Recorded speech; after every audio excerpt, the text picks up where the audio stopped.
Hey guys, this is Galactamarine501/jexamwolfexia, and I decided that I'd do a review of kind of what got me into Gundam and the concept of giant robots that fight things, and that would have had to have been originally Power Rangers, which, I mean, even today some of the stuff looks cool.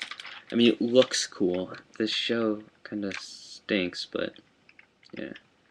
And to show you some of the stuff that looks cool, I've got two of the Megazords. The Hercules Beetle Megazord and the Stag Beetle Megazord.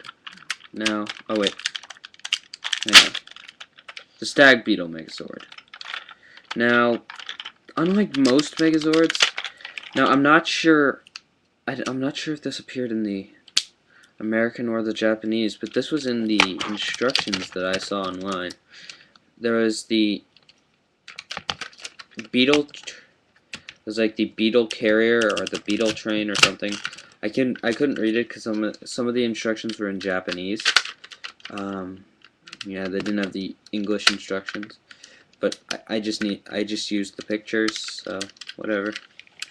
But anyway, what you would do is you would take the horns off of this Megazord, sock them to the top of there, extend this part to there, then plug it into the back of this, there, like so. Then you have this, which is its alternate vehicle mode.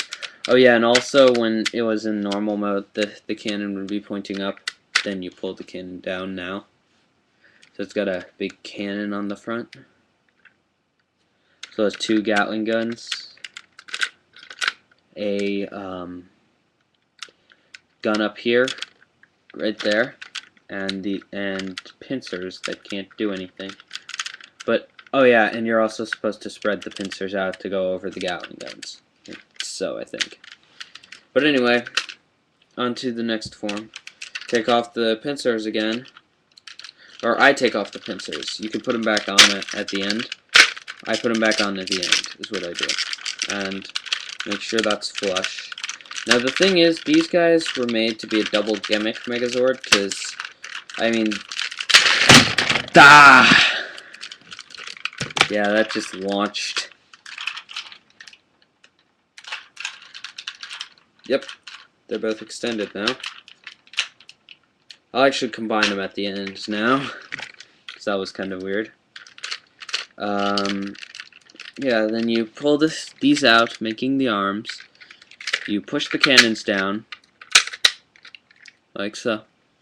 Then you flip this piece. Doing it off camera because it is pegged in really tightly.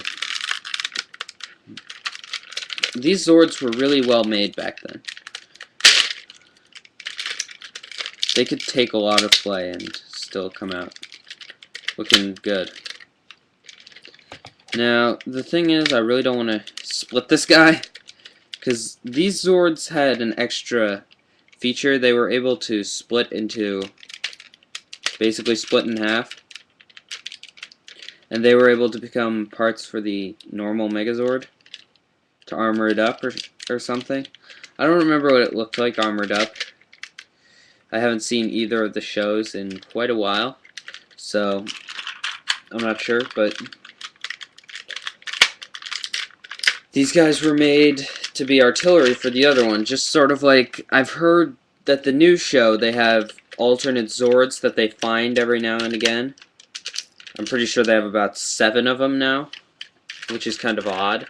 And like this Power Ranger series has been going on for like a month or so, I think. And they already have like 7 different Zords, plus the 5 that they started with. Yeah, that's accurate. But anyway, here's the Zord. If you look, even the face looks evil. That's because these guys were evil. These Power Rangers were originally evil. But anyway, if you look, the main gimmick of these guys was you could fold this down. Now I'll get back to the 2 beetle horns. And then they had these in there, these spheres. This isn't the proper sphere for this weapon, I know. I can't find the proper sphere. I'm looking for the parts for these. I'm having difficulties though. So anyway, what you do is you snap the sphere open, and there'd be a Zord, a mini Zord inside. And the mini Zords, they didn't have another name other than mini Zords because they'd never done mini Zords before. But anyway, they'd have this, but it would be folded up into the capsule like this. But what you'd do is you'd transform it. They were just a little, you know, they were cool. They were a cool little thing. And this guy is a pinwheel. And he can also go, his mouth can open and he can go, "I'm a fire and blazer, blog!" Right there. Blah. Yeah. Blah. I think that's more accurate. Blah. I think that's actually how he said it. No, but wait! Wait! These guys are even more accurate because there's an unlimited supply of O. Yeah, but basically what would happen is, without putting another one in, they'd just close it. Okay, let's pull out this one, and it would just fall out of there. They'd be able to spawn these things inside them, like nobody's business. I mean, it was weird, but it worked. So yeah, I'll show you the other two in a second. But this guy is special. This guy is the main Zord for this Megazord.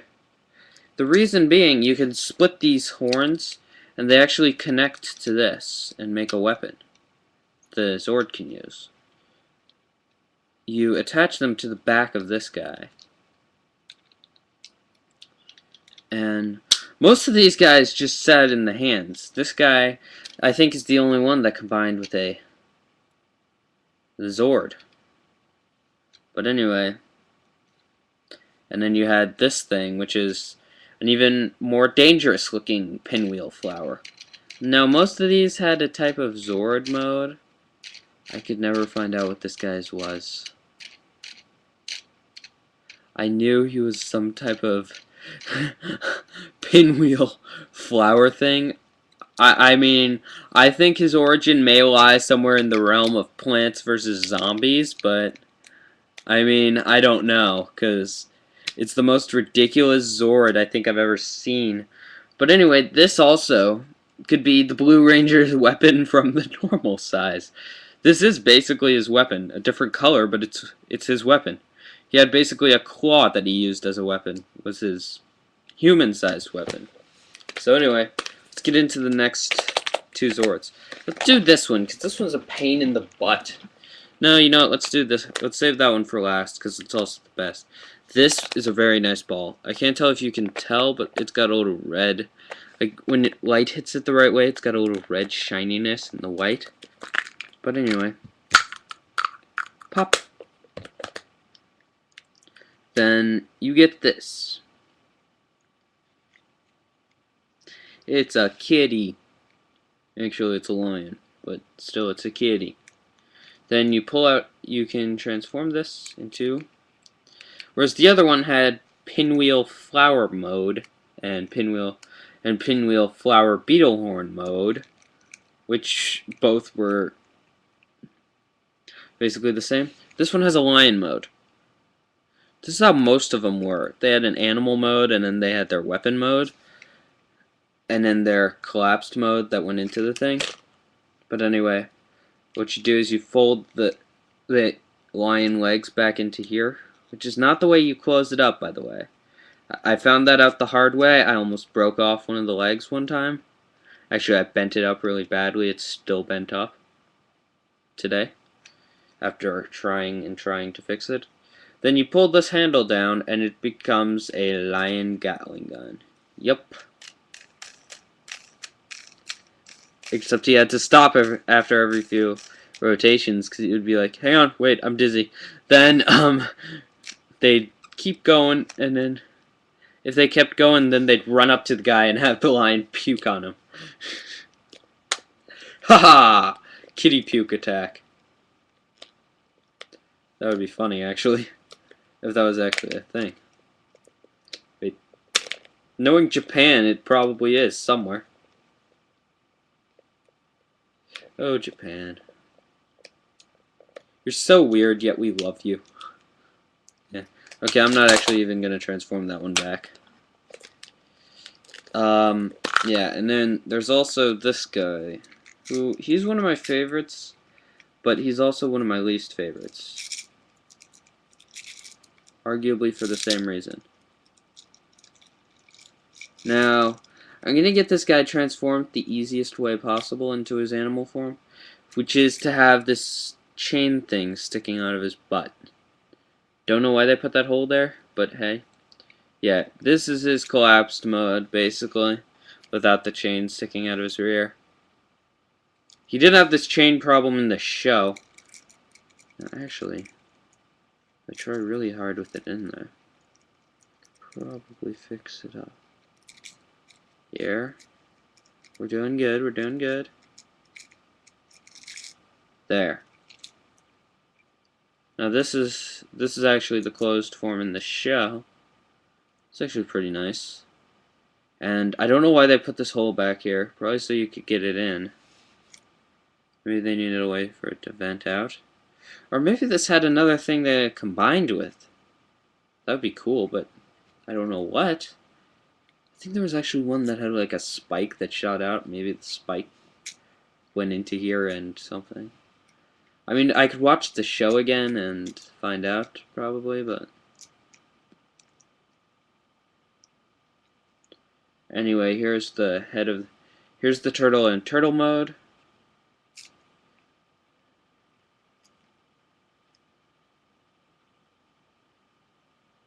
Well, turtle.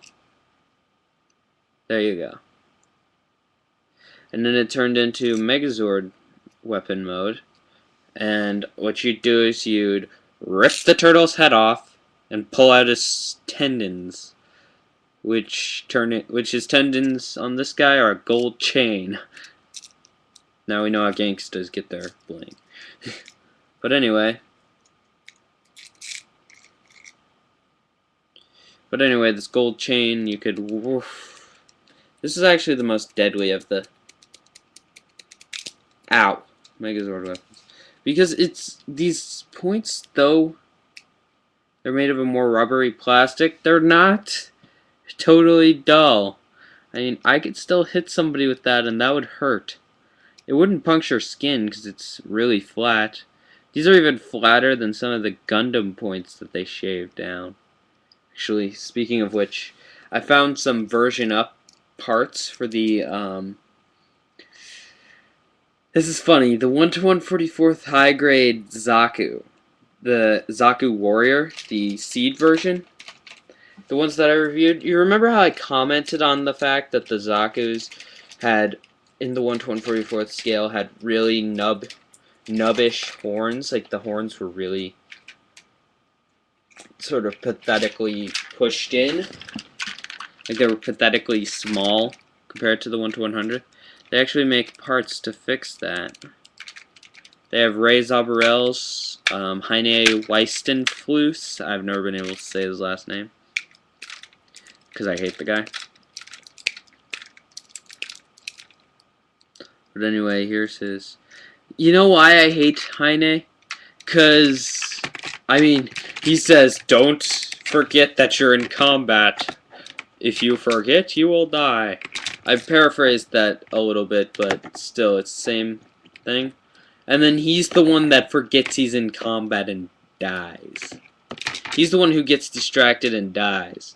So, practice what you preach, bro. And maybe you would still be alive. But anyway, yeah, Turtle Mace. Turtle Mace, boah. I seem to remember they never, like, pulled out two weapons at the same time.